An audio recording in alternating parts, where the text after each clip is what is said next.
میں ایسے شخص کو کیسے عالم دین مان لوں؟ میں ایک ایسے شخص کو کیسے دین کا عالم مان لوں جو دنیاوی مقاصد کے لیے حضور صلی اللہ علیہ وسلم کی احادیث کو پیٹھ پیچھے ڈال دیتا ہے؟ مولانا صاحب، وہ تو دنیاوی تعلیمات پڑھا ہوا تھا، وہ تو یورپ کی یونیورسٹیز میں پڑھا ہوا تھا، لیکن آپ تو ایک عالم دین تھے۔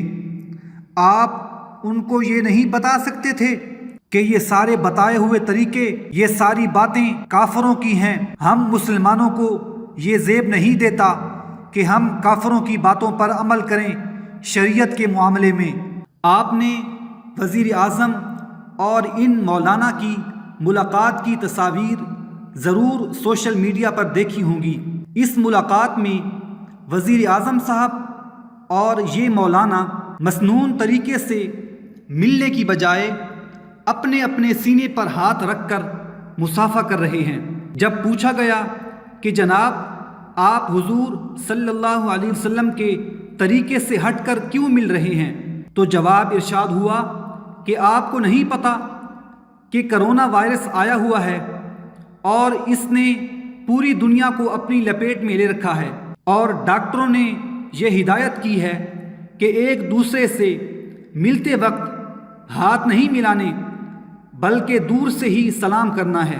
تو میں یہ پوچھنا چاہوں گا کہ ارے مولانا، کیا حضور پاک صلی اللہ علیہ وسلم کے ظاہری دور میں کیا طاعون جیسی موذی امراض نہیں آتی تھی؟ کیا حضور صلی اللہ علیہ وسلم نے کبھی ایسا فرمایا کہ ایک دوسرے سے ہاتھ نہیں ملانا؟ بلکہ آقا کریم صلی اللہ علیہ وسلم کو جب یہ معلوم ہوا کہ لوگ ایک وبا شدہ اونٹ کے ساتھ صحت مند اونٹ کو نہیں کھڑا کرتے، تو حضور صلی اللہ علیہ وسلم نے ارشاد فرمایا کہ مجھے آپ یہ بتاؤ کہ اس وبا شدہ اونٹ کو کس نے بیماری لگائی ہے؟ تو عرض کیا یا رسول اللہ صلی اللہ علیہ وسلم، اس وبا شدہ اونٹ کو اللہ رب العزت نے بیماری لگائی ہے۔ تو فرمایا جو خدا پہلے اونٹ کو بیماری لگا سکتا ہے، کیا وہ دوسرے اونٹ کو بیماری نہیں لگا سکتا؟